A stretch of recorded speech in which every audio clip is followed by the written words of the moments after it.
Welcome back, he, she's, and days. How y'all holding up? I mean, I hope you're all doing well, and I truly hope you've had a wonderful day, a wonderful morning, a wonderful evening, or whenever you're watching this, and I hope I can make it so much sweeter. That was corny. But whilst we're on the topic, I just want to mention it. Recently, while editing, and especially during voiceovers, I've noticed that whenever I do the introduction, I'm asking if everyone is feeling well, with the assumption that the majority of you are feeling bad, negative, anxious, or whatever. From my side, needing to mention that kind of felt important, but I've recently noticed that doesn't necessarily need to be directly mentioned every time I do an intro. Especially now, I have the feeling that the majority of people, especially on social media, have been overwhelmingly positive. I mean, my feed and the videos that have been shown to me, either be a 15-second video on TikTok, a slightly longer reel, or even a 30-minute YouTube video, the people and creators shown to me are very positive in my eyes, especially comparing it to a year ago or something, when we were freshly out of the pandemic that traumatized us all, let's be honest. And seeing that change, or in general, the masses regaining their positive energy, just really affected me as well. I mean, I was in the down for a long time, especially being locked up for so long and not being able to go out, but now regaining that freedom and seeing that mood change also on social media just affects me so much more. I mean, I'm a creator online and I'm so intertwined with social media, and it doesn't matter in which format. I'm part of a lot of different formats, and seeing that the mood on all of them really changed for the positive affects me deeply. And it just makes me also enjoy social media so much more, because having seen all the almost, I'd say, depressing videos and topics discussed, now also seeing positive ones really does lighten my mood, especially when I'm scrolling, doom scrolling, let's say it that way, on the webs. Now, granted, my content is very filtered, and not in a bad way, it's just very queer, and I don't have a problem with that, and I actually endorse it. And in this case, it also gives me a valid reason to organically move to the topic at hand. Now, having read the title of this digital speedpaint and commentary, you might have already guessed the theme of this video, and even if it's arriving a few months too late, it's about being queer, and more specifically being an undercover queer. Now, when talking about stories that evolve around a person's sexual orientation, they often reference the moment of revealing one's true nature to other people as coming out, as in out of one's closet. Now, having heard that metaphor countless times at this point, I've suddenly posed the question of why. I mean, why do we refer to our closet? Why do we feel the need to comment on our sexuality? Why is it often a less than enjoyable experience for queers? Now, all of these, in my eyes, are very valid questions, but not all of them are as easy to answer without a proper discussion and taking in all the points in history. Now, one question I could answer with a quick Google search was, why do we refer to a metaphorical closet, or why do we use this term coming out? I've read an article, I believe it was from the Times article magazine, and I will link it down below. It was quite informative in my eyes. I'll just summarize it for you. The term coming out can be traced back to older times, in which young women had to be introduced at a predetermined age to society itself, and furthermore to eligible men. Though, over time, queer men, to my knowledge, used the term when revealing their sexual orientation at discreet drag balls. That then carried over to our current times. Now, this of course brings up the question of, where did one come out of? Now, the metaphor of a closet is rather new when compared to the previous term's history. Around the 1960s, the term closet was introduced as a reference to the commonly used phrase, skeletons in one's closet. This of course refers to hiding one's secrets or socially unacceptable opinions or orientations in one's closet, where no one could reach or see them. Having read that article and absorbing all of the information, I just found it a really interesting history to the phrase. But in this case, I wanted to actually take that phrase and represent it in an image very literal. I mean, you can see a figure reaching out of this closet and stepping out of it. But okay, let me be honest.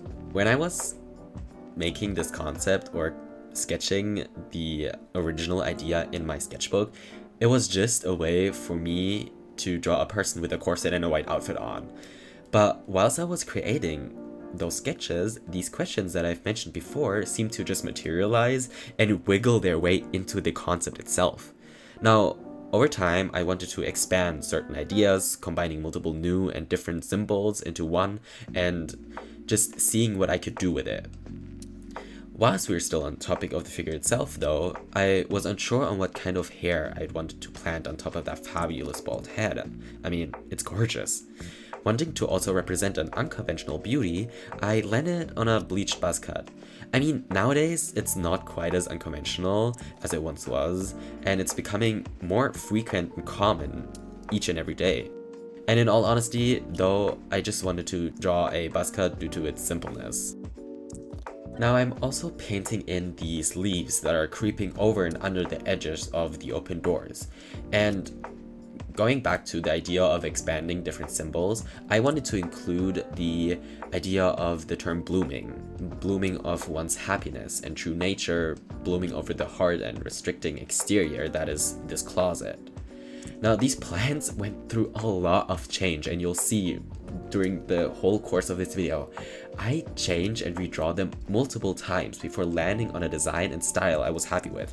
They truly posed a struggle to my artistic capabilities, and alas, I'm truly satisfied with what I've created in the end, considering shape, shading, and color.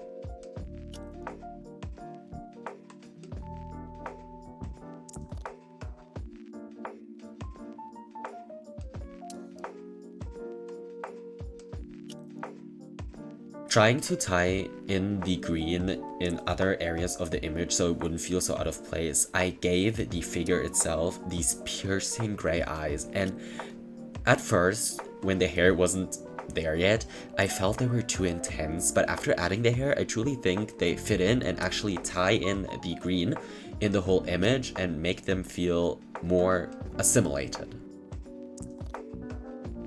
Now you're also gonna see me struggle a lot with the shadows and light, because I wanted the light to illuminate from inside of the closet outwards, but majority of the drawing itself would be in shadow itself. And I wanted to first do a very reddish, brown, and gray shadows, but it just felt too boring to me, so I changed the shadows to blue, and you'll see the blue will creep in more and more over time. But I really think that tied it all together and really added that flair that I really like to have in my images. And the light that beams out of this closet and out of the doors, I've also really struggled with it, just due to its physical nature that light has. I really needed to find a way to represent that properly without making it look too busy or weird. So I took a lot of creative liberties.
Now, after having added all the plants, I felt like the closet itself was still too boring and too lackluster, so I decided to actually add these, I'd almost say carvings into the doors that are supposed to represent the images, profiles, personalities that this character now at this point had to put on and to impersonate in reality in front of all these people that wouldn't have accepted them if they hadn't put up these walls and these closet doors to hide what they truly feel like.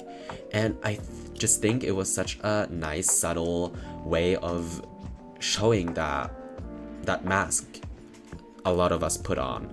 And you can pull that metaphor into many of different scenarios. It doesn't just have to be about coming out.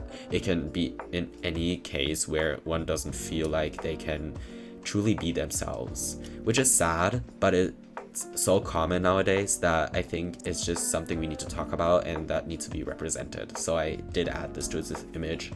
The imagery I chose for these carvings are quite usual, I think. I mean, I've added a cross, I've added the A+ symbol for the good grades, I've added a hand with a ring on the one side, and on the other side I've added the different personalities in one sense, but also a skirt at the very bottom. You can't really recognize it, but it's supposed to be a skirt, and just things that they felt like they needed to represent on the outside so they could fit in. At the very end, I just needed to add some pizzazz, so I decided to add these two birds. They kind of came out of nowhere and they're kind of an afterthought, which I think you can tell, but I do really like that I added them because they represent freedom. I mean, birds always represent freedom, and doves especially represent that innocent freedom, and them flying out of this closet and having that trail of, due to lack of better terms, magic behind them was just really important to me to show off and to represent in this image. And especially having added the 3 primary colors into them just made so much sense to me, because out of the 3 primary colors, as you all know, we can make every color of the rainbow. So again, that queerness is shining through. And it might be a bit corny, but at the end of this trail I added a few hearts just to send that message the image is supposed to convey over the edge so everyone can get it immediately. This was it for today. I hope you enjoyed, and we'll see you next time.